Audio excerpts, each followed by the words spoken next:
تو نہیں دیکھا بھائی، لیکن لوگوں نے مصدقہ لوگوں نے مجھے بتایا. پرسوں ایک عبداللہ مرا، اس کو شاہ عبداللہ بولتے تھے نا، شاہ عبداللہ. یہ بھی عجیب بدعت اور شرک ہے. شاہ فیصل، شاہ فہد، شاہ عبداللہ مسجد کے ممبر پہ کھڑے رہ کے بولتا ہے اللہ کے علاوہ کوئی حاکم نہیں. ہم اگر بولیں شاہ است حسین، حسین بادشاہ ہے، تو شرک کا فتویٰ جاری ہوتا ممبر پر سے. زندگی بھر شاہ فیصل، شاہ فہد، شاہ عبداللہ بولتے رہے. تو میں اسی لیے عرض کر رہا تھا یہ پیدائشی مشرک ہے یہ لوگ. ہم شاہ است حسین کہیں، حسین کو بادشاہ کہیں تو تمہارے تیور بدل جاتے، شرک کا خلم چل پڑتا. تم شاہ فہد کہنا جائز کیسے ہوا؟ شاہ عبداللہ کیسے کہے؟ ملک فیصل کیسے بولتے؟ ان لوگوں کے دور میں اللہ کی حاکمیت کہاں گئی؟ کیا اللہ بادشاہ نہیں ہے؟ جب شاہ فیصل جو سمجھ میں آؤ بولنا، یہاں شرک نہیں ہو رہا. وہ جو وہاں نسبت کے اعتبار سے بھی میں اس سے پہلے عرض کیا تھا، بارکس کی طرف مسجد دیکھے جا کے کوئی، مسجد بن باز کیا ہے بھائی؟ اللہ کے گھر کی نسبت اچھے بندے کی طرف بھی نہیں، بو باز کی طرف لگا دیے. ہم اگر نسبت کریں 11ویں کے جانور کی، صرف نسبت کریں غوث پاک کی طرف، تو تم لوگوں کے فتوے جاری ہو جاتے. تھوک سکے وقت تک بولتے رہتے، تم غیر اللہ کی طرف نسبت کر دیے. پھر ایک بات ہے مسجد میں الحمدللہ قابل مبارکباد ہے ہمارے امام صاحب، دیگر انتظامی کمیٹی سب، کہ خلفائے راشدین کے نام ہے نا، ہیں خلفائے راشدین کے نام. تو آپ سنیں کبھی کہ مسجد میں اللہ کے گھر میں خلفائے بندوں کے نام نہیں لکھنا میاں؟ یہ بھی ایک شرک ہے بولے لوگ. خلفائے راشدین کے نام لکھنا شرک ہے. میں وہاں پہنچا حرم میں ادھر، تو وہاں پہ باب عبدالعزیز لکھا ہوا ہے. باب عبدالعزیز اللہ کا نام ہے. پورا دروازہ شرک والا. یعنی مسجد حرام میں، مسجد نبوی میں داخل ہوتے وقت ہی شرک کرتے اندر جانا ہے. باپ کی جاگیر ہے، کون دیے تم کو حق اللہ کے گھر میں اپنا حق جتانے کا؟ تو یہ پورے کے پورے لوگ خلاف اسلام، خلاف شریعت، خلاف فطرت ہو گئے. ہمارا کام، ہمارا عمل یہ عین شریعت کے مطابق ہے اور فطرت کے موافق ہے.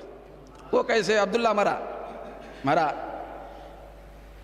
بڑی سادگی سے جنازہ نکلا بول کے بولے لوگ، مگر آگے جا کے تم لوگ وہی کرے جو ہم کرتے ہیں. خبر کے اطراف بیٹھ کے قرآن پڑھ رہے ہیں بھائی، اللہ کا کلام پڑھ رہے ہیں خبر کے اطراف میں. بھائی ہم اگر غوث اعظم کے روضے پر حاضر ہوئے، خواجہ اجمیر کی بارگاہ میں حاضر ہوئے، تو اللہ کا کلام پڑھے اور ذکر کرے تو شرک ہو جاتا. تم شاہ عبداللہ کی قبر کے اطراف میں جمع ہو کے ٹڈوں کی طرح جو ہے، مکھیوں کی طرح، جہاں سے کچھ تم کو ملنے والا نہیں ہے، ہاتھاں اٹھا کے بھی ٹھہرے اور قرآن کی تلاوت کرنے لگے. واہ واہ، کتنا اچھا شرک ہے بھائی، کیسی توحید ہے. تو یہ لوگ ایسے ہیں جو اپنی بولی ہوئی باتوں میں اپنا جنازہ تیار کرتے، اپنا جنازہ تیار کرنے والے لوگ ہیں. یہی شاہ عبداللہ صاحب پورے چیزوں فیس بک پہ ڈالے تھے. جب حضور کے روضے انور کے پاس معاجے شریف کے سامنے سے گزر رہے تھے، تو وہاں کھڑے ہو کر ہاتھ اٹھا کر انہوں نے مصطفیٰ سے خیرات مانگی تھی. جب عرب کے حالات صحیح نہیں تھے، عوام بگڑ رہی تھی، زوال پذیر ہو رہی تھی، تو وہ کعبے میں جا کر شاہ عبداللہ کعبے کا غلاف پکڑ کر اللہ سے دعا نہیں کیا، مصطفیٰ کے قدموں میں کھڑے ہو کر ہاتھ اٹھا کر دعا کیا تھا. تو اس کی حکومت بچ گئی تھی. دوستو ہم یہ جو اللہ کے رسول کے قدموں سے وابستہ ہوتے ہیں، اولیاء کی بارگاہوں سے وابستہ ہوتے ہیں، یہ شریعت کے مطابق بھی ہے اور شریعت کے مطابقت کے ساتھ فطرت کے بھی مطابق ہے۔ یہ اس کو کون لے گئی؟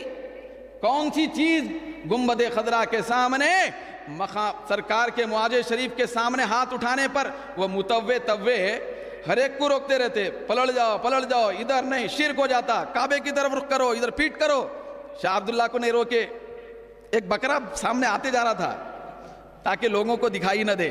آپ لوگ دیکھیں اس کو، تصویر کو، کیسا شرک ہو رہا تھا، کیسا شرک ختم کیا جا رہا تھا، کیسی نام نہاد بناوٹی اور انتہائی تصنع والی توحید کا پرچار ہو رہا تھا کہ ہاتھ اٹھا کے کھڑا ہوا ہے۔ ہاتھ کس لیے اٹھایا؟ وہاں حضور کی بارگاہ میں ہاتھ اس نے کیوں اٹھایا؟